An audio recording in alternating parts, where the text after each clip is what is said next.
প্রিয় মানুষটার জন্য কিছু করতে পারলে এক আলাদা রকমের শান্তি লাগে।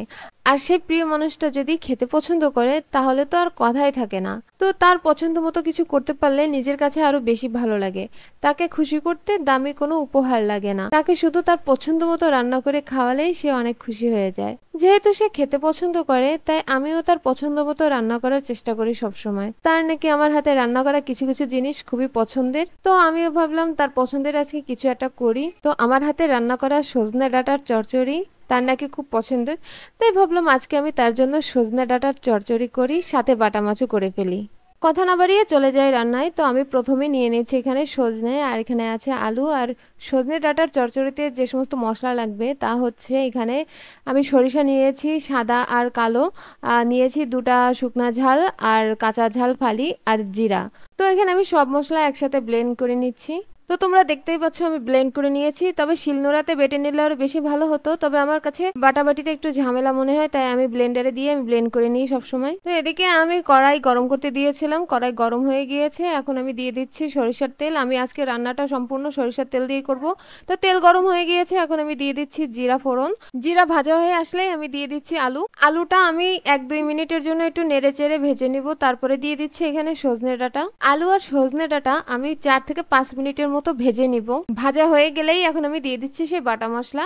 আর এখন দিয়ে দিচ্ছি আমি স্বাদ মতো লবণ আর হলুদ লবণ দেওয়ার পরে আমি কিছু সময় একসাথে নেড়ে নিচ্ছি। তো বন্ধুরা, আমি সবসময় একটু তরকারিতে মিষ্টি দেওয়ার চেষ্টা করি, তো এখানে আমি দিয়ে দিচ্ছি এখানে তাল মিছরি। তরকারিতে একটু মিষ্টি দিলে তরকারির স্বাদ একটু বেড়ে যায়।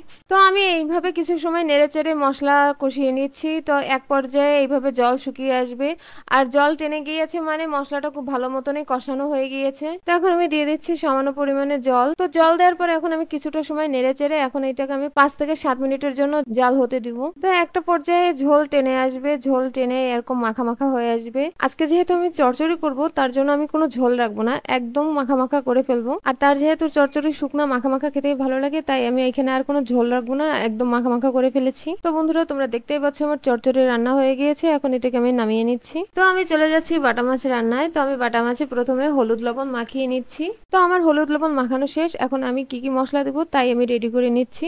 তো বাটা মাছ রান্না করতে লাগছে পেঁয়াজ, রসুন, জিরা আর শুকনা ঝাল। তো আমি আগের প্রসেসেই মশলাগুলো ব্লেন্ড করে নিচ্ছি। তো বন্ধুরা, তোমরা দেখতেই পাচ্ছ খুব সুন্দরভাবে মশলা ব্লেন্ড হয়ে গিয়েছে। তো আমি কড়াই আগে থেকে বসিয়ে দিয়ে গরম করতে দিয়েছি। কড়াই খুব ভালো মতন গরম করে নিতে হবে। কড়াই গরম হয়ে গিয়েছে, এখন আমি দিয়ে দিচ্ছি তেল। তো তেল ভালো মতো গরম হয়ে গিয়েছে, এখন আমি দিয়ে দিচ্ছি মাছ। তো একে একে সব মাছ আমি এইভাবে ভালো মতো করে ভেজে নিব। মাছগুলো আমি একটু কড়া করেই ভেজে নিচ্ছি। মাছ ভাজা হয়ে গেছে, এখন আমি নামিয়ে নিচ্ছি। আমি এখানে সব মাছ ভাজা দেখালাম না, তাহলে ভিডিওটা অনেক বড় হয়ে যাবে। তো মাছ ভাজার পরে যে অবশিষ্ট তেল রয়েছে এই তেলে এখন আমি রান্না করব। আমি এখন জিরা ফোড়ন দিয়ে দিলাম। আমি আর সামান্য পরিমাণ তেল দিয়ে দিচ্ছি, যেহেতু তেলের পরিমাণ কম আছে। দিয়ে দিলাম আমি পেঁয়াজ কুচি। তো পেঁয়াজটা আমি ভালো করেই ভেজে নিচ্ছি। তো পেঁয়াজ ভাজা হয়ে গিয়েছে, এখন আমি দিয়ে দিচ্ছি পেস্ট করা মশলা। তো আমি মশলার সাথে আর সামান্য একটু জল মিশিয়ে দিচ্ছি। এখন আমি মশলা খুব ভালো মতো কষিয়ে নিব। তো মশলা কষানোর এক পর্যায়ে আমি দিয়ে দিচ্ছি স্বাদ মতো লবণ, আর দিয়ে দিচ্ছি সামান্য পরিমাণে হলুদ। মশলা থেকে তেল বেরিয়ে না আসা পর্যন্ত মশলা কষিয়ে নিচ্ছি। তো মশলা থেকে তেল ছেড়ে দিয়েছে, তার মানে মশলা কষানো হয়ে গিয়েছে। তো বন্ধুরা, তোমরা দেখতেই পাচ্ছ আমি মশলা খুব ভালো করে কষিয়ে নিয়েছি। ভালো করে মশলা কষানো না হলে কিন্তু কাঁচা পেঁয়াজের গন্ধ আসে। যেহেতু মশলা কষানো হয়ে গিয়েছে, এখন আমি দিয়ে দিচ্ছি জল। তো এখন আমি 5 থেকে 6 মিনিট এটাকে জালে রেখে দেবো। তো জল ফুটে উঠলেই আমি এখন দিয়ে দিচ্ছি মাছ, আর 3 থেকে 4 মিনিটের জন্য আমি জালে রেখে দিব। তো আমি মাছ একটু উল্টিয়ে পাল্টিয়ে নেড়ে চেড়ে নিচ্ছি। ঝোল আস্তে আস্তে শুকিয়ে আসছে, এখন আমি দিয়ে দিচ্ছি 3 থেকে 4টা কাঁচা ঝাল ফালি। নামানোর কিছুক্ষণ আগে আমি দিয়ে দিচ্ছি ভাজা জিরা আর ধনিয়ার গুঁড়া। তো আমার রান্না প্রায় কমপ্লিট, এখন আমি দিয়ে দিচ্ছি গরম মশলার গুঁড়া। ঝোল টেনে এসেছে, এখন আমি নামিয়ে নিব। আমি যেহেতু বেশি ঝোল রাখবো না আজকে। ব্যাস, আমার রান্না কমপ্লিট, এখন আমি নামিয়ে নিচ্ছি। তো বন্ধুরা, দেখে বলো রান্নাটা কেমন হয়েছে, আর এখন আমি তার সামনে পরিবেশন করব। তো বন্ধুরা, তোমরা দেখতেই পেলে আমি কিভাবে রান্না করি, আর আমার প্রিয় মানুষটার জন্য আমি কিভাবে রান্না করে এইভাবে তার সামনে দেই, আর সে হাত চেটে ফুটে খায় একেবারে।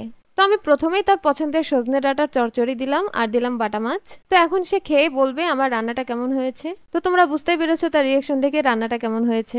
ঘরের কর্তা খুশি মানেই সংসারে শান্তি। তো আমার ঘরের কর্তা সে শুধু খেতে পছন্দ করে, তাই আমি তার পছন্দ মতো সবসময় রান্না করি। তো রান্নাটা অনেক পছন্দ হয়েছে, এই জন্য আমাকে এক গাল খাইয়ে দিল। আমিও তার সাথে সাথে বসে পড়লাম খেতে। নিজে রান্না করেছি বলে বলছি না, আসলে এই রান্নাটা অনেক সুন্দর হয়েছে।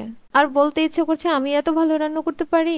শেষ পাতে আমি চাটনি রান্না করেছি, কিন্তু সেই চাটনির ভিডিও আর দিলাম না, ভিডিওটা অনেক বড় হয়ে যাবে।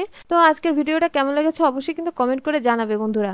আর তোমাদের কর্তারা কি উপহার পেয়ে খুশি হয় তা কিন্তু অবশ্যই কমেন্ট করে জানাবা। তো আজকে এই পর্যন্ত, সবাই ভালো থাকবেন, সুস্থ থাকবেন, সবাইকে টাটা।